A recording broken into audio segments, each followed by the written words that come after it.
जय हिंद दोस्तों, आप सभी का स्वागत है। आज अपन चर्चा करेंगे आर्थिक समीक्षा के बारे में। आर्थिक समीक्षा 2021-22 की चर्चा करेंगे।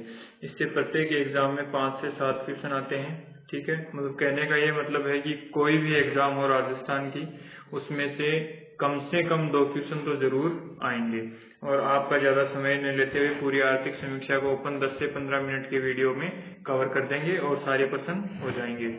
और साथ में अगर ज्यादा आपका ये सुनिश्चित करना है कि एक भी प्रश्न गलत नहीं होना चाहिए आर्थिक समीक्षा का, तो इसी प्रकार से 5 वीडियो और आ जाएंगे। ठीक है, ये 5 वीडियो का सार होगा और उसमें टॉपिक वाइज 5 वीडियो और डाल देंगे। ये भी 10 से 15 मिनट के वीडियो होंगे। ये टोटल अगर 6 वीडियो आप देख लेते हो तो कभी भी अपन कह सकते हैं कि आर्थिक समीक्षा क्वेश्चन गलत नहीं होगा। और मैं तो ये कहूंगा कि जो पहला वीडियो है इसमें ही लगभग सभी कवर कर लेंगे। तो आपका समय न लेते हुए स्टार्ट करते हैं।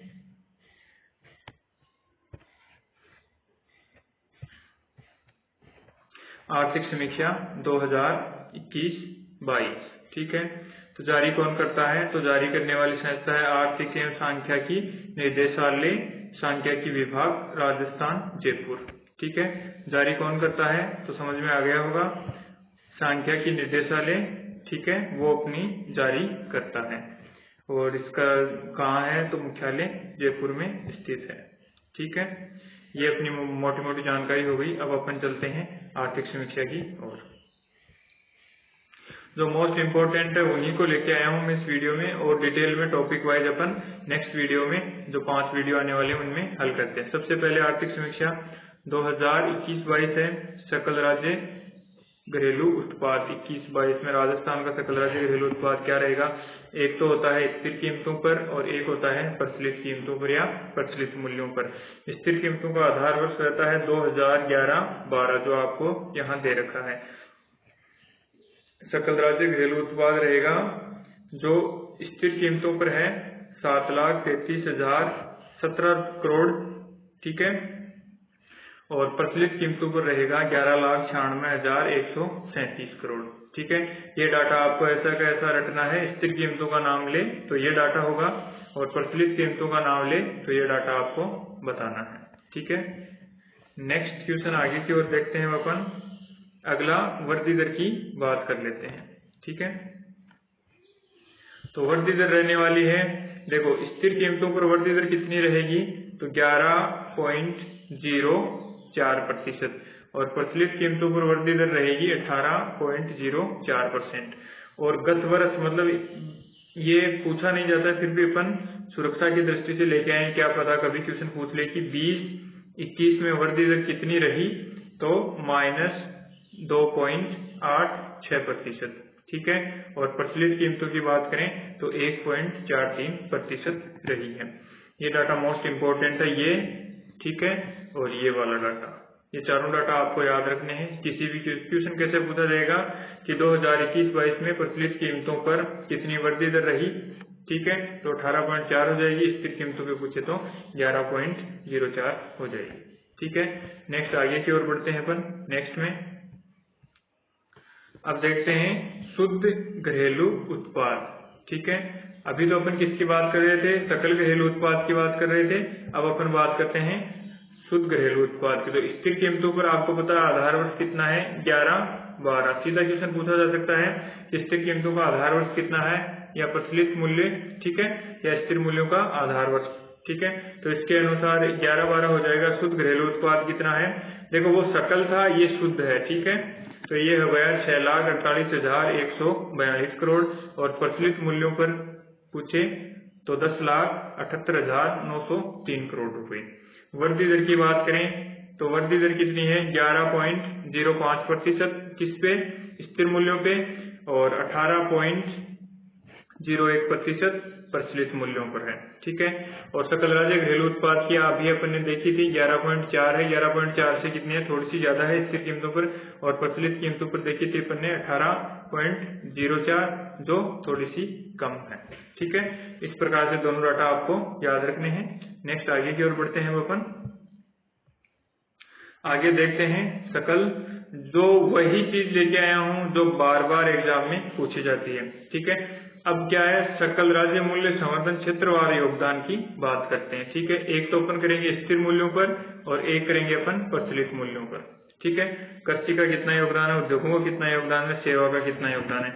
या तो डायरेक्ट पूछ लेगा आपको कि कृषि का कितना योगदान है स्थिर कीमतों पर या प्रचलित कीमतों पर, उद्योग का पूछ सकता है, सेवा का पूछ सकता है, या तो इंडिविजुअल पूछ लेगा या पूछ लेगा कि सर्वाधिक योगदान किसका है, जैसे सर्वाधिक योगदान सेवा का है, सबसे कम योगदान किसका है तो उद्योगों का है। ऐसा क्वेश्चन भी पूछ सकता है। सर्वाधिक योगदान कितना है या कितना, ठीक है, कम है, वो भी आपसे पूछ सकता है। जैसे कृषि का कितना है 28.85% है स्थिर कीमतों पर, प्रचलित कीमतों पर देखें तो 30.23% है। उद्योगों की बात करते हैं तो 26.34% है और प्रचलित कीमतों पर बात करते हैं तो 24.67% है। सेवाओं की बात करेंगे स्थिर कीमतों पर तो 44.81% है और अपन बात करते हैं प्रचलित कीमतों पे 45.10% है।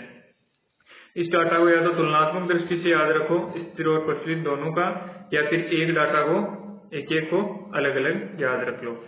स्थिर कीमतों का आधार वर्ष कितना है तो स्थिर कीमतों का आधार वर्ष हो जाएगा 11-12। ठीक है, नेक्स्ट आगे की ओर बढ़ते हैं। ये डाटा किसके लिए 21-22 के डाटा हैं। ठीक है, ये इंपॉर्टेंट है, प्रत्येक एग्जाम में मैं कहूंगा इसमें से एक क्वेश्चन जरूर आएगा। नेक्स्ट क्वेश्चन देखते हैं अगला, प्रति व्यक्ति आय के बारे में।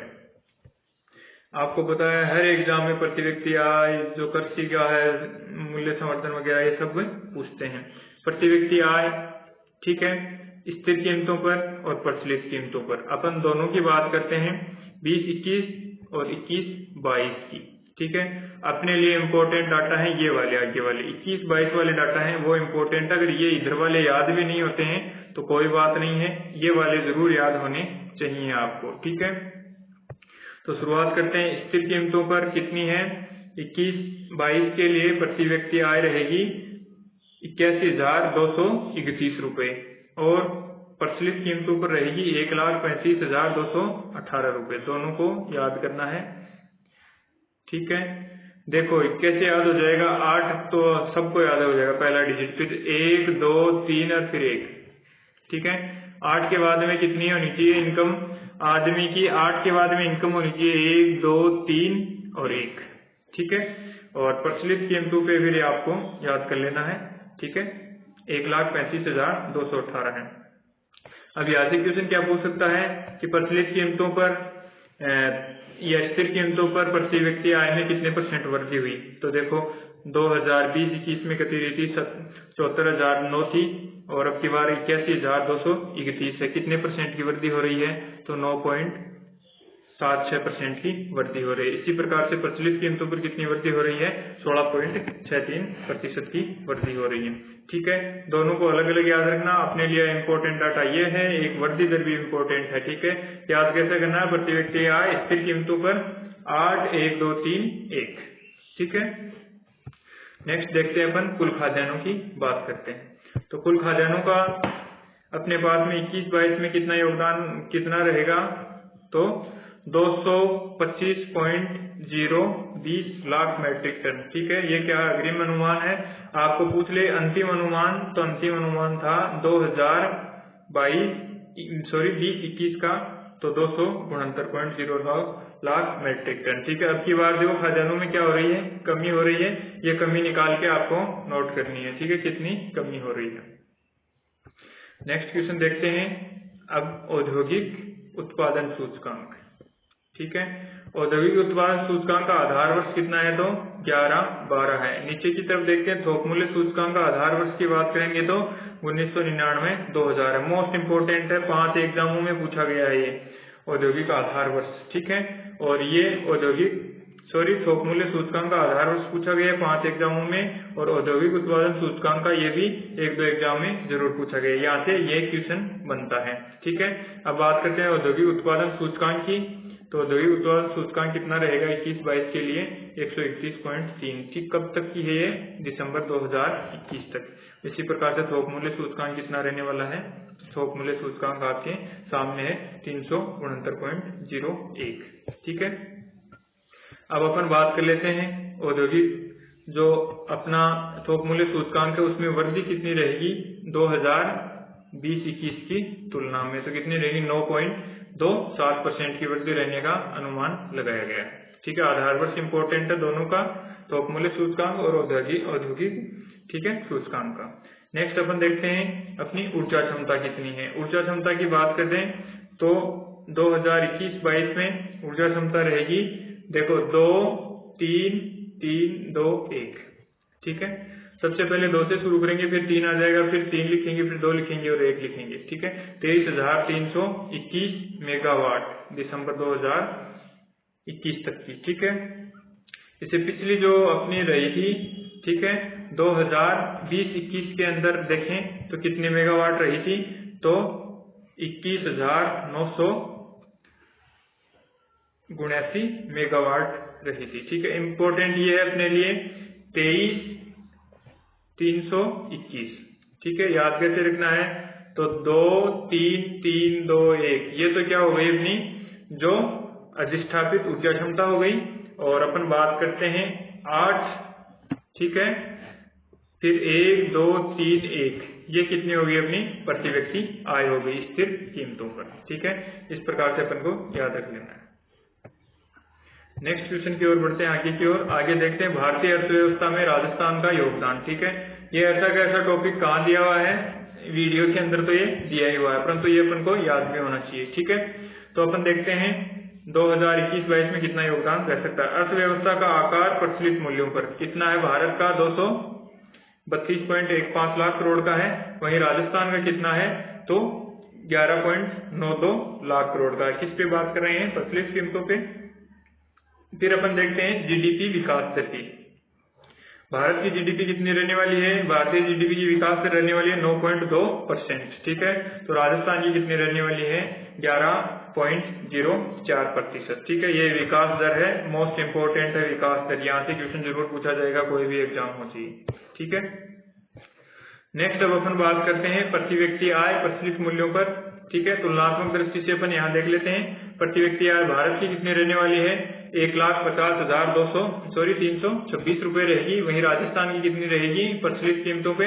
1,35,218 रुपए। और स्थिर कीमतों पे बात करेंगे तो स्थिर कीमतों पे बात करें तो राजस्थान की ये रहने वाली है। ठीक है, 8 1 2 3 1। ठीक है, साक्षरता आपको पता है 2011 की जनगणना के अनुसार भारत की साक्षरता कितनी रही है?